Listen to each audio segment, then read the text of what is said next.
Ya ahlad diyar, wahai para penghuni kubur, kata saya. Ammad diyaru faqad sukinat, wa ammal aramilu faqad zuwijat. Kata Sayyidina Ali, rumah-rumah kalian yang kalian sudah tinggalkan itu sekarang sudah ada yang menghuni, sudah ada yang menempati, orang lain sudah yang menempatinya. Adapun janda-janda kalian sudah ada yang mengawini. Panjang lebar beliau memberitakan berita-berita tentang keadaan di dunia yang mereka semua sudah pada meninggalkannya. Lalu kata Sayyidina Ali, hadhihi akhbaruna, ini berita-berita yang kami sampaikan kepada kalian wahai para penghuni kubur.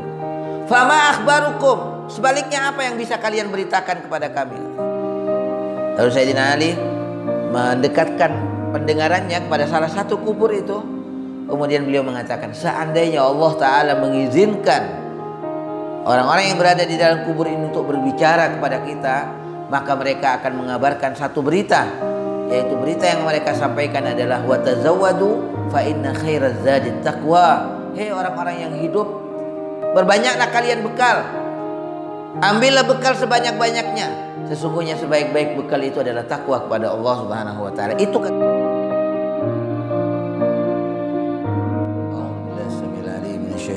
Bismillahirrahmanirrahim. Assalamualaikum warahmatullahi wabarakatuh. Alhamdulillahirabbil alamin, wassalatu wassalamu ala asyrafil anbiya'i wal mursalin nabiyina Muhammadin wa ala alihi wa sahabatihi wa man tabi'a hudahu ila yaumiddin, amma ba'd.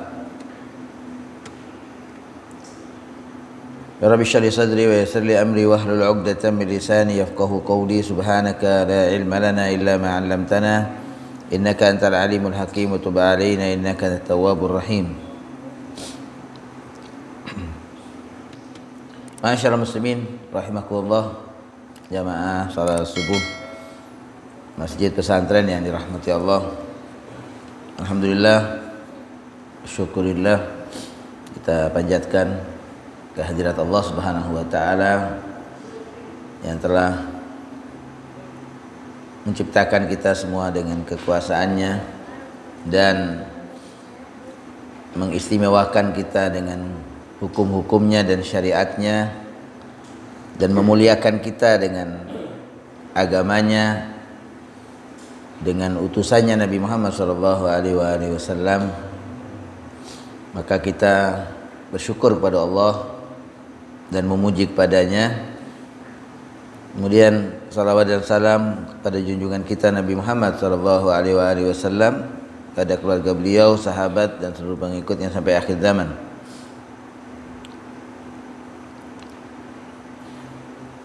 Pada hari ini kita akan membacakan dari hadis Muslim, hadis Bukhari, bab al-jaridah 'alal qabr, bab yang menjelaskan tentang menancapkan pelepah di atas kubur. Imam Bukhari mengatakan, qala haddatsana Yahya qala haddatsana Abu Muawiyah anil A'mash an Mujahid an Tawus an Ibnu Abbas radhiyallahu anhuma, dari sahabat Ibnu Abbas, semoga Allah meridhai mereka berdua, anin Nabi sallallahu alaihi wasallam, dari Rasulullah sallam, annahu marra biqabrain yu'adzaban, bahwasanya Nabi sallallahu alaihi wasallam melewati dua kubur yang kedua-duanya penghuni kubur itu, dua penghuni kubur itu sedang disiksa.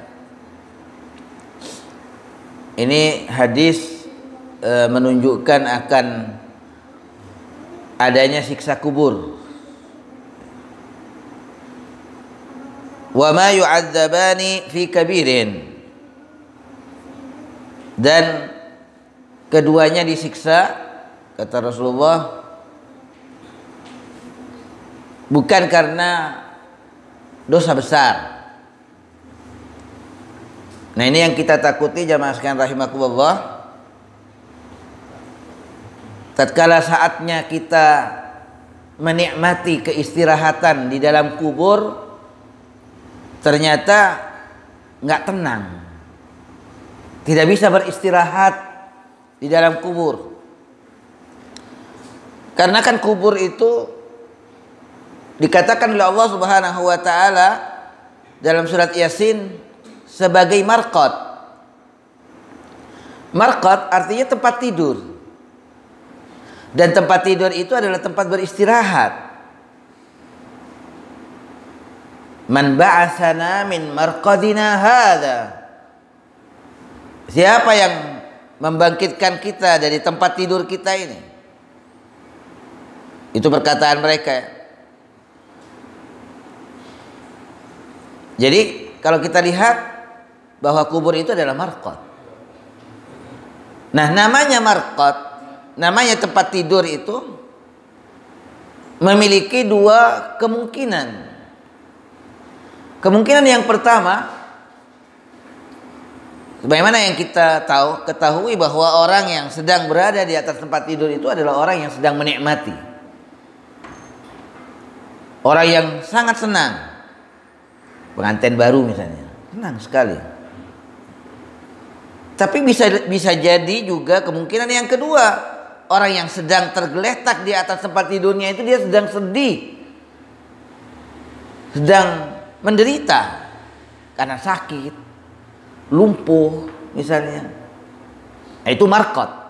Nah, begitu juga orang di dalam kuburnya. Keinginan kita, harapan kita tentunya, bagaimana kita ini ketika sudah berada di dalam kubur kita betul-betul bisa beristirahat, kemudian kita bisa menuai pahala-pahala yang Allah Subhanahu wa taala akan berikan kepada kita. Kita berada di dalam kubur sementara kita masih mendapatkan kebaikan, pahala-pahala dari kebaikan-kebaikan yang pernah kita lakukan. Salah satunya kata Rasulullah SAW, man dalla ala khairin kafailih. Siapa orang yang menunjukkan kepada kebaikan itu seperti orang yang melakukannya. Subhanallah, orang yang menyampaikan ilmu, orang yang mengajak orang dan mempengaruhi orang lain untuk melakukan kebaikan, itu pahalanya terus akan mengalir. Kafailihi, seperti orang yang melakukannya, kata Rasulullah. Di saat sudah berada di dalam kuburnya dan apa yang pernah dia sampaikan itu kemudian diamalkan oleh seseorang yang dia pengaruhi, maka dia pun akan terus mendapatkan pahalanya. Ini yang kita harapkan. Man dalla ala hudan, siapa orang yang menunjukkan pada petunjuk Allah. Siapa orang yang menunjukkan kepada petunjuk Allah, kata Rasulullah, dia mendapatkan pahalanya tanpa berkurang sedikit pun. Sebaliknya, wa man dalla ala dhalalah, siapa orang yang menunjukkan kepada kesesatan, dia mendapatkan dosa tanpa berkurang sedikit pun dari dosa-dosanya. Makanya hati-hati. Ya, hati-hati jangan kita menunjukkan kepada kesesatan. Karena itu akan terus berlangsung ketika kita berada di dalam kubur kita. Dosa-dosa itu terus akan berlangsung ketika kesesatan yang pernah kita sampaikan itu kemudian terus dilakukan. Apalagi kemudian disebarkan. Ya. Apalagi di zaman sekarang ini kan sangat gampang. Saya pikir di zaman sekarang ini antara orang yang mengajak kepada kebaikan dengan keburukan itu sama. Sama dalam hal kemudahannya. Betapa mudahnya orang sekarang mengajak kepada kebaikan dan betapa mudahnya juga orang sekarang ini di zaman sekarang orang mengajak kepada keburukan. Jadi tingkat kemudahannya itu sama. Tinggal dia mengambil kamera misalnya, dia berbicara di depan kamera kemudian dia sebar. Apapun isinya itu, kalau kebaikan ya itu sangat luar biasa, tapi kalau kejelekan itu juga sangat luar biasa resikonya. Jadi ini kita sekarang sedang hidup di zaman yang antara kebaikan dengan keburukan itu tingkat kemudahannya sama.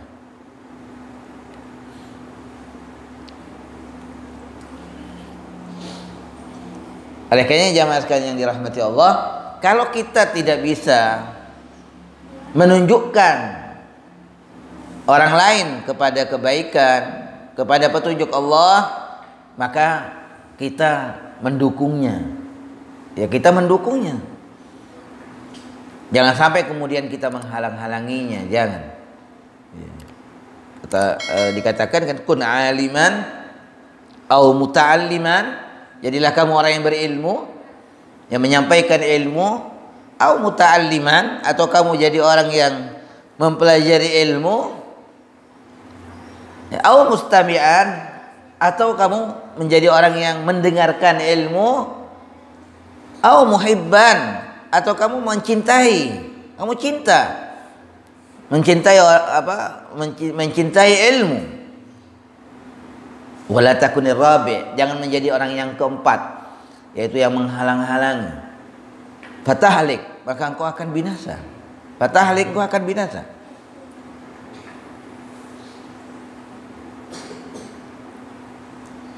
Nah, kembali kepada hadis ini.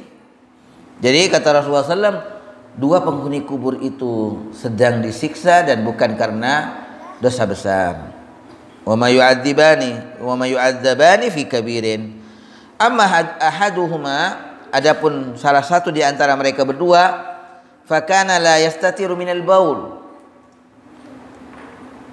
Apa sebabnya kemudian dia terus disiksa di dalam kuburnya itu tadi? Itu karena dia tidak tuntas ketika dia beristinja. Ketika dia membuang air kecil itu nggak tuntas. Itu yang pertama. Wa amal akhar, adapun yang lain, yang kedua itu fakana yamshi bin namimah. Orang itu senang melakukan adu domba, an-namimah, memindahkan pembicaraan satu kepada yang lain dalam rangka untuk merusak hubungan manusia. Summa akhadha jaridatan rotbatan, kemudian Nabi SAW mengambil pelepah pohon yang masih basah, fa syaqqaha binisfain, kemudian Nabi SAW membelah dua pelepah itu menjadi dua bagian. Summa gharaza fi kulli qabrin wahidah, kemudian Nabi SAW menancapkan masing-masing pelepah itu kepada masing-masing kubur tadi. Faqalu ya Rasulullah lima sana'ta hadza, kemudian sahabat mengatakan, ya Rasulullah, untuk apa engkau berbuat ini? Faqala la'allahu an yukhaffaf anhuma ma lam yaybisa. Kata Nabi SAW, semoga mereka berdua diberikan keringanan oleh Allah Subhanahu wa taala, diberikan keringanan dari azab mereka, ma lam yaybisa, selama dua pelepah ini belum mengering, kata Nabi. Ya, selama kedua pelepah ini belum mengering. Selanjutnya bab mau'izatil muhaddis 'indal qabr wa qu'udi ashabihi haulahu.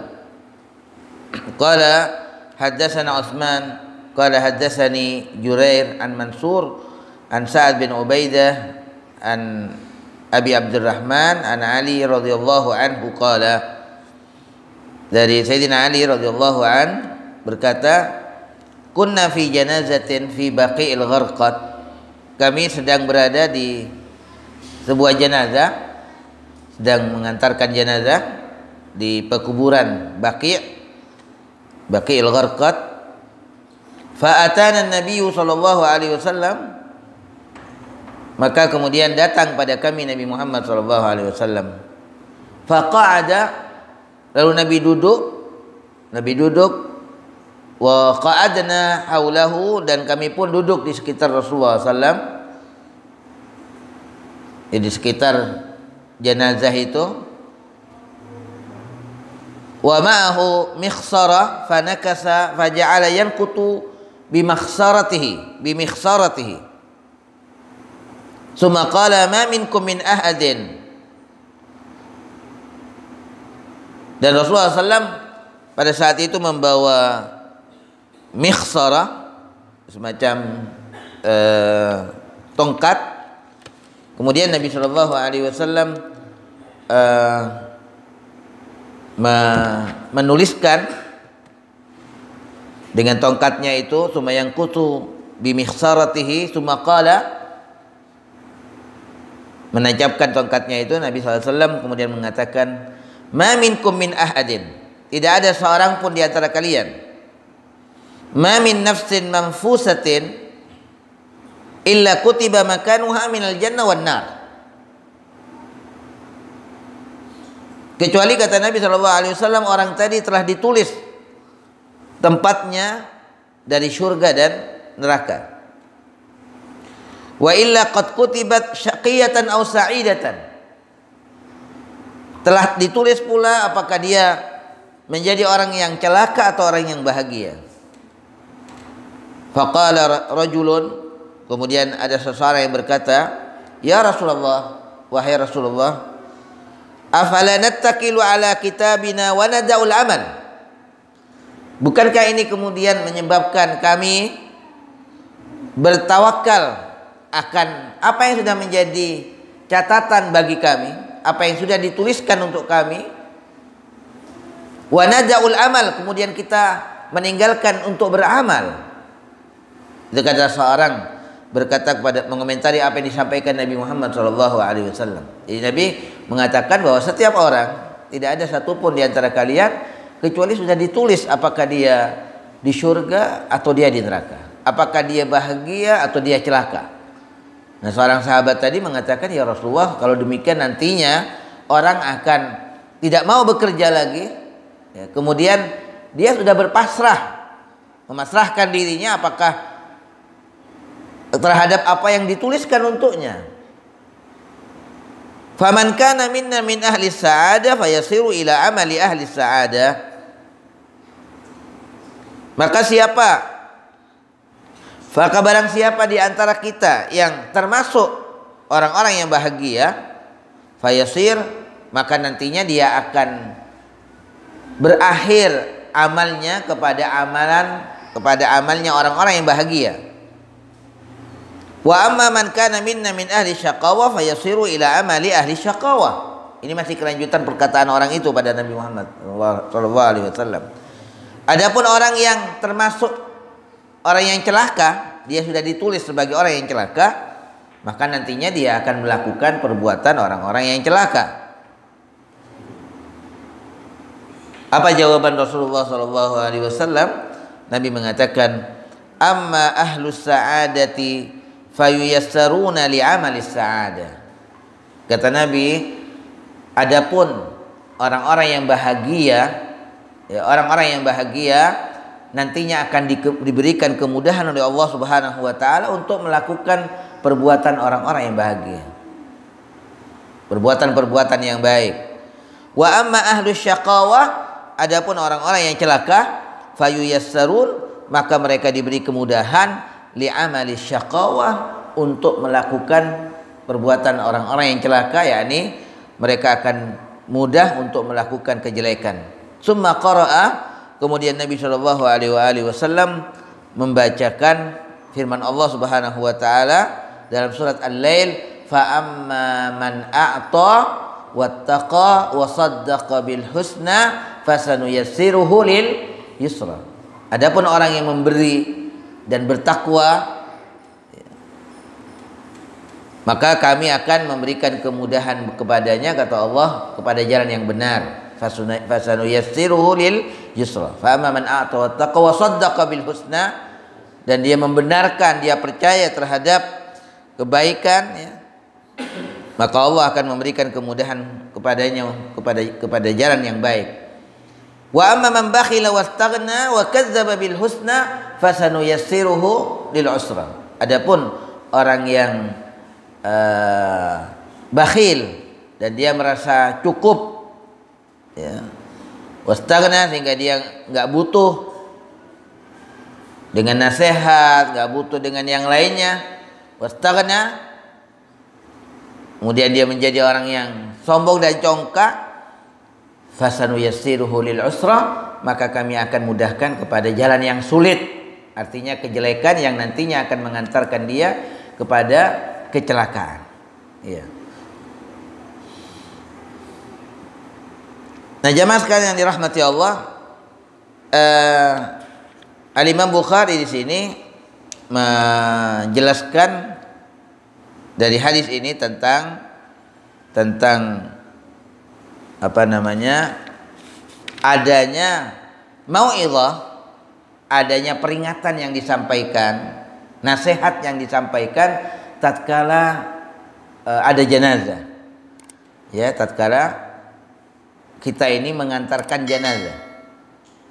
Dan itu alhamdulillah biasa kita lakukan ya, ketika ada seseorang dikubur, setelah dikubur kemudian ada penasehat yang sedang menyampaikan nasihatnya, dan itu sangat penting sekali karena memang didukung dengan sebuah kondisi di mana orang kemudian sedang bersama-sama menyaksikan saudaranya yang meninggal. Makanya kata Sayyidina Ali bin Abi Thalib mengatakan, ajibtu liman yansal mauta wa huwa yara man yamut.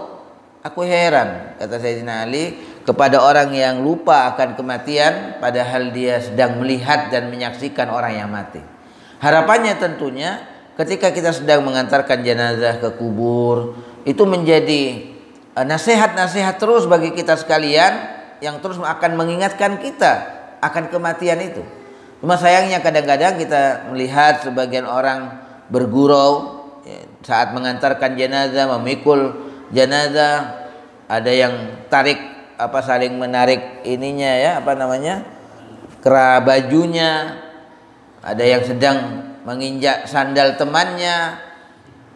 Kondisi-kondisi yang semacam itu akan melalaikan dia, melupakan dia. Ada yang sedang berbicara, ya, sok ngobrol berkelompok demi kelompok, ya, di pekarangan kubur itu. Nah, seharusnya kita bisa fokus sejenak untuk kemudian mengingatkan kita akan kematian. Memang kematian itu adalah musibah, tetapi musibah yang terbesar adalah ketika kita lupa akan kematian itu sendiri. Itu menjadi musibah yang lebih besar daripada musibah kematian yang sedang menimpa. Nah, ini salah satu dasarnya. Jadi ketika kata Sayyidina Ali, ketika kami sedang mengantarkan jenazah di pekuburan Baqi, kemudian Nabi SAW duduk, ya, dan sahabat-sahabat pun yang di sekitarnya sedang duduk di sekitar Rasulullah SAW mendengarkan apa yang disabdakan oleh Nabi SAW.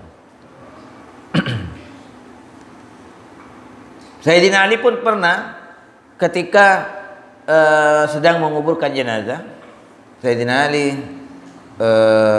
kemudian berkhutbah menyampaikan nasihatnya, dan secara aplikatif beliau sampaikan. Sayyidina Ali mengatakan, dan seakan-akan beliau sedang mengajak bicara orang-orang yang sedang berada di dalam kubur itu. Kata beliau, ya ahlad diyar, wahai para penghuni kubur, kata Sayyidina Ali. Ya, seakan-akan beliau mengajak bicara mereka yang sedang berada di dalam kubur itu. Ammad diyaru faqad sukinat wa ammal aramilu faqad zuwijat. Kata Sayyidina Ali, rumah-rumah kalian yang kalian sudah tinggalkan itu sekarang sudah ada yang menghuni, sudah ada yang menempati, orang lain sudah yang menempatinya. Adapun janda-janda kalian sudah ada yang mengawini. Panjang lebar beliau memberitakan berita-berita tentang keadaan di dunia yang mereka semua sudah pada meninggalkannya. Lalu kata Sayyidina Ali, hadhihi akhbaruna, ini berita-berita yang kami sampaikan kepada kalian wahai para penghuni kubur. Fama akhbarukum, sebaliknya apa yang bisa kalian beritakan kepada kami? Lalu Sayyidina Ali mendekatkan pendengarannya kepada salah satu kubur itu. Kemudian beliau mengatakan, seandainya Allah Ta'ala mengizinkan orang-orang yang berada di dalam kubur ini untuk berbicara kepada kita, maka mereka akan mengabarkan satu berita, yaitu berita yang mereka sampaikan adalah wa tazawwadu fa inna khairaz zadi taqwa. Hei orang-orang yang hidup, berbanyaklah kalian bekal. Ambillah bekal sebanyak-banyaknya. Sesungguhnya sebaik-baik bekal itu adalah takwa kepada Allah Subhanahu wa taala. Itu kata Sayyidina Ali yang akan mereka sampaikan kepada kita yang hidup.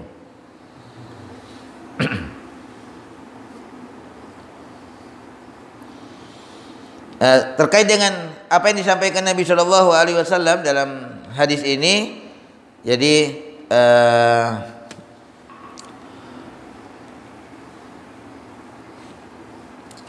kullun muyassarun lima khuliqalah.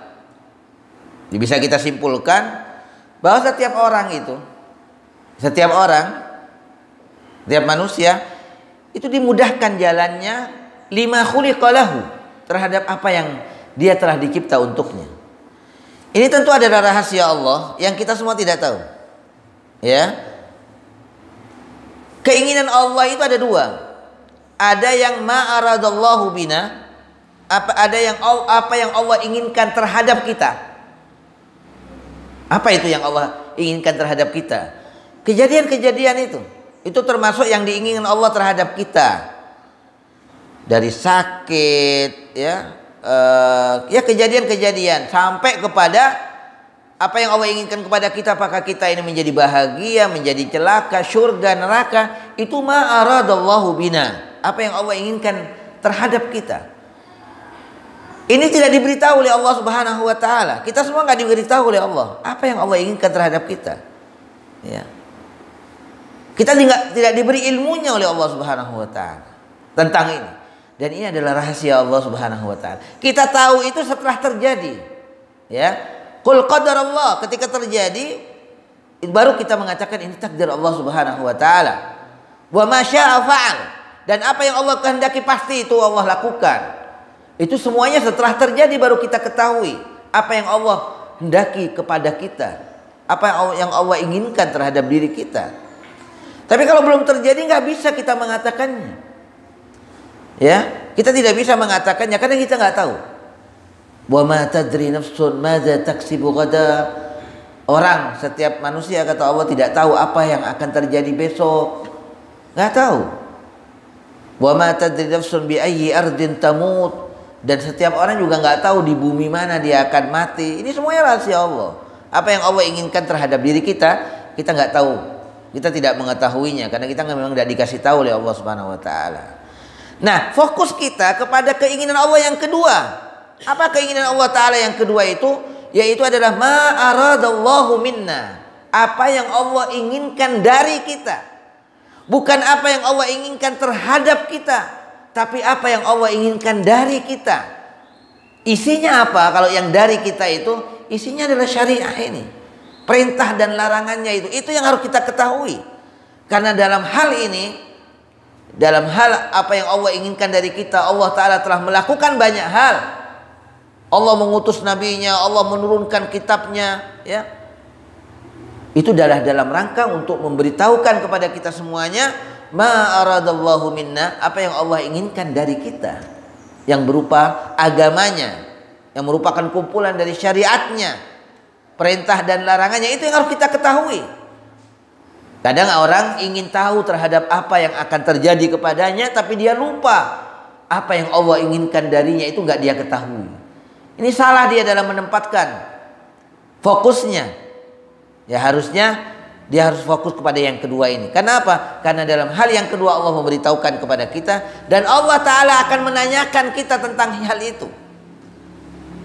La yus'alu amma yaf'al wa hum yus'alun. Manusia itu, Allah Ta'ala itu tidak akan ditanya tentang apa yang dia perbuat. Jadi terkait apa yang Allah kehendaki terhadap diri kita, ini perbuatan Allah Ta'ala, ya. Itu Allah tidak akan ditanya, kenapa ya Allah engkau menentukan kepada aku ini menjadi orang yang celaka. Allah nggak akan ditanya. Siapa yang akan menanyakan Allah? Siapa yang akan minta pertanggungjawaban kepada Allah? Nggak ada. Justru Allah Ta'ala, wahum yus'alun. Justru manusia ini akan dimintakan pertanggungjawaban oleh Allah Ta'ala. Justru manusia yang akan ditanya oleh Allah. Karena nggak ada yang lebih tinggi dari Allah. Dia adalah Zat al-A'la yang maha tinggi. Siapa yang berani untuk kemudian bertanya kepada Allah Subhanahu wa taala? Ya. La yus'alu amma yaf'al. Allah itu tidak ditanya tentang apa yang dia perbuat, wa hum yus'alun, sedangkan kita ini akan ditanya oleh Allah Subhanahu wa taala. Jadi, kita jangan memikirkan apa yang Allah kehendaki terhadap diri kita, tapi yang harus kita pikirkan adalah apa yang Allah kehendaki dari kita. Itu. Nah, ketika kemudian kita melaksanakan ma aradallahu minna, apa yang Allah inginkan dari kita lakukan, ya, kemudian kita jalani, maka tanda-tandanya itu kata Nabi SAW, kullun muyassarun lima khuliqalah. setiap orang itu akan dimudahkan untuk apa nih? Makanya kita bersyukur kepada Allah Ta'ala kalau kita menjadi orang yang dimudahkan oleh Allah untuk melakukan dan menjalani jalan-jalan orang-orang yang baik, ahlul khair. Kita bersyukur pada Allah Ta'ala, dan karena ini tanda. Ini tandanya bahwa kita akan menjadi orang yang bahagia kita. Kita bersyukur pada Allah, Allah kasih kemudahan.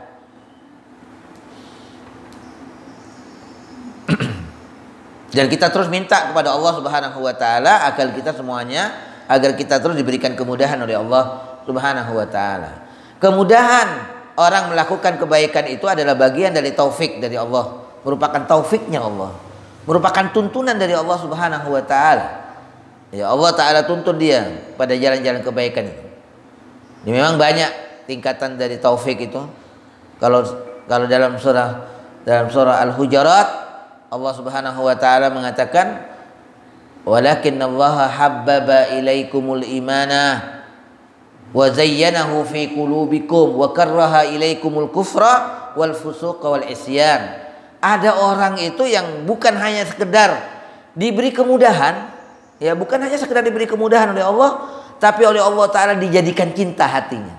Ini yang luar biasa. Ini taufik yang paling tinggi ini. Walakinnallaha habbaba ilaikum, akan tetapi Allah Ta'ala mencintakan kalian. Habbaba ilaikum, kepada apa orang itu dijadikan cinta oleh Allah? Kepada keimanan. Muhabbab, dia menjadi orang yang dikasih kecintaan oleh Allah, dijadikan cinta hatinya. Siapa yang memberikan cinta kepadanya akan keimanan? Itu Allah. Ini adalah taufik yang paling tinggi jamaah sekalian. Jadi ada orang yang muyassar, hanya sekedar diberi kemudahan, ya. Tapi ada orang yang muhabbab, orang yang dijadikan cinta oleh Allah Ta'ala.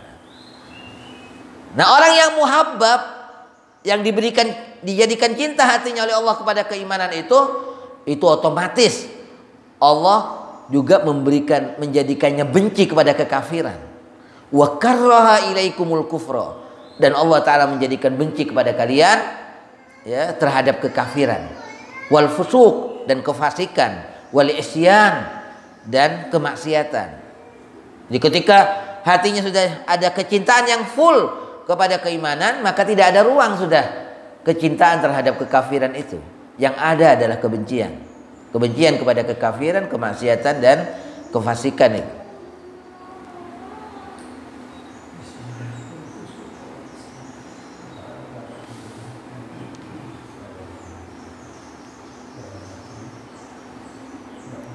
Yang jelas jamaah sekalian rahimakumullah, Allah Ta'ala berkali-kali mengatakan di dalam banyak ayatnya bahwasanya Allah adalah zat yang tidak pernah berbuat zalim. Ya, innallaha la yadzlimu mithqala dzarrah. Wa ma Allahu bidzallamin lil 'abid. Allah tidak akan menzalimi hambanya. Itu yang jelas. Yang kita pegang, yang kita ingat, ya. Yang kita internalisasikan dalam diri kita bahwa Allah Ta'ala itu dia tidak akan berbuat zalim kepada siapapun. Bagaimana dalam hadis qudsi dikatakan, ya ibadi, wahai hamba-hambaku, kata Allah, inni haramtu dzulma ala nafsi, aku telah haramkan kezaliman itu atas diriku sendiri. Makanya jangan pernah takut akan kezaliman Allah, karena Allah itu tidak pernah berbuat zalim. La nakhsha dzulmak, kami ya Allah tidak takut akan kezalimanmu. Li'annaka la tadzlimu ahadan, karena engkau tidak pernah berbuat zalim pada siapapun. Jadi kalau seorang hamba yang taat kepada Allah Subhanahu wa taala, ya, Allah tidak akan sia-siakan ketaatannya itu. Dan Allah Ta'ala akan memberikan kepadanya balasan terhadap kebaikan yang dia lakukan.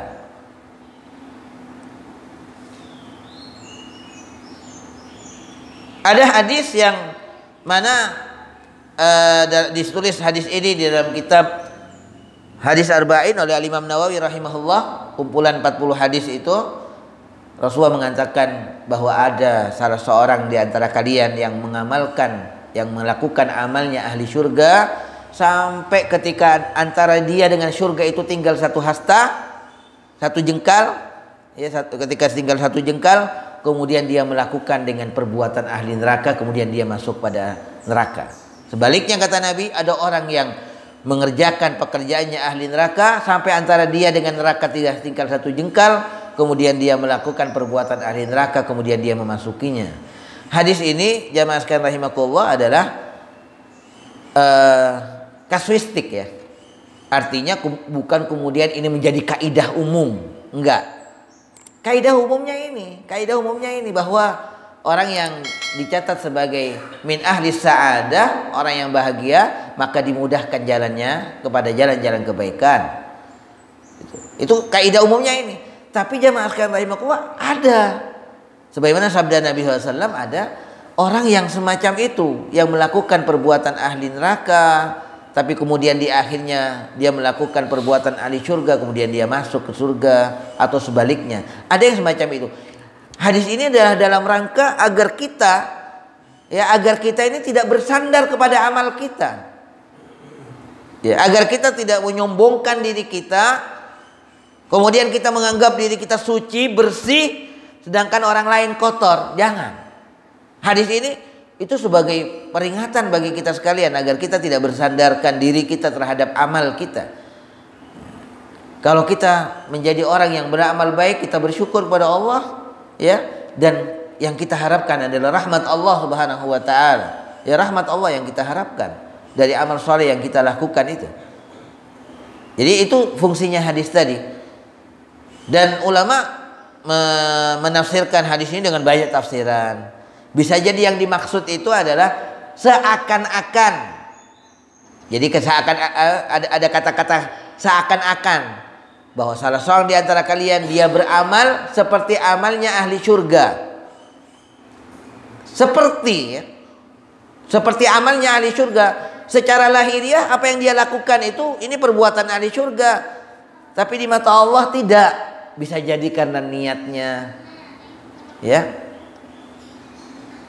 Ya'malu amala ahli jannah itu ditafsirkan ya'malu ka'amali ahli jannah, seperti perbuatannya ahli surga. Ada yang menafsirkan seperti itu. Tapi yang jelas memang ini semuanya penuh dengan rahasia Allah yang Allah Ta'ala yang maha tahu akan hikmahnya, ya, akan hikmahnya. Saya tambah satu hadis lagi, bab maja'a fi qatilin nafs. Bab yang menjelaskan, hadis yang menjelaskan tentang orang yang membunuh dirinya, orang yang bunuh diri. Qala Imam Bukhari mengatakan haddatsana Musaddad, qala haddatsana Yazid bin Zurai', qala haddatsana Khalid bin Abi Kilabah an Sabit bin Ad-Dhahhak radhiyallahu anhu anin Nabi sallallahu alaihi wasallam qala, dari Sabit bin Ad-Dhahhak radhiyallahu an dari Rasulullah mengatakan, man halafa bi millatin ghairil Islam kadziban muta'ammidan fahuwa kama qala. Siapa orang yang bersumpah dengan agama selain dari Islam dengan berbohong, kadziban muta'ammidan, dan dia sengaja, fahuwa kama qala, maka kata Nabi, maka itu sama dengan apa yang dia katakan. Terjadilah kepadanya sebagaimana yang dia ucapkan. Misalnya orang mengatakan, demi Allah saya bukan muslim. Ya, dia bersumpah seperti itu. Demi Allah saya kafir. Nah, kalau dia mengatakannya dengan sengaja, dia katakan semacam itu dan dia berbohong, maka fahuwa kama qala, maka terjadilah apa yang dia ucapkan itu. Menimpa kepadanya apa yang dia ucapkan. Makanya jangan sampai kita melakukan ini. Wa man qatala nafsahu bihadidatin, dan siapa orang yang membunuh dirinya, kata Nabi, bihadidatin, dengan besi, dengan barang yang tajam atau apa saja, udziba bihi fi nari jahannam, maka orang itu akan diazab dengannya di dalam neraka api jahannam. Jadi orang yang bunuh diri itu maka nanti akan diazab di dalam neraka itu sebagaimana dia telah membunuh dirinya. Orang yang membunuh dirinya dengan benda tajam misalnya, maka dia akan menusuk-nusuk dirinya nanti di dalam neraka. Ya.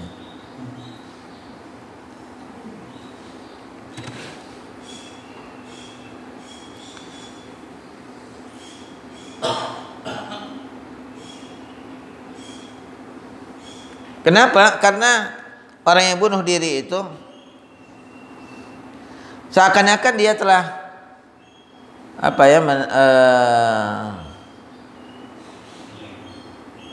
seakan-akan dia mendahului Allah Subhanahu wa taala, seakan-akan begitu.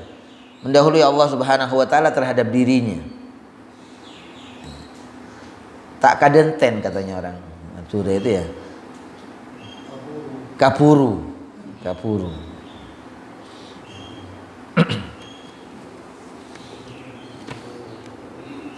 Dalam hadis yang kedua ini dalam bab yang sama qala hadatsana Jundub radhiyallahu an fi hadzal masjid faman nasina wa ma nakhafu an yakdziba Jundub ala Nabi sallallahu alaihi wasallam qala kana bi rajulin jirah faqatala nafsahu faqala Allah badarani 'abdi bi nafsihi haramtu 'alaihi al-jannah. Dan hadis berikutnya dari Abu Hurairah radhiyallahu an qala Nabi sallallahu alaihi wasallam alladhi yakhnuqu nafsahu, orang yang mencekik dirinya, yakhnuquha finnar, dia juga akan mencekiknya dalam api neraka.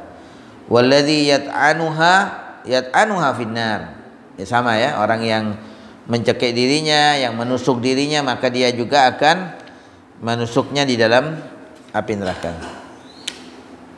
Wallahu a'lam bishawab. Jamaah sekalian yang dirahmati Allah, kita tidak boleh berputus asa dari rahmat Allah Subhanahu wa taala, ya.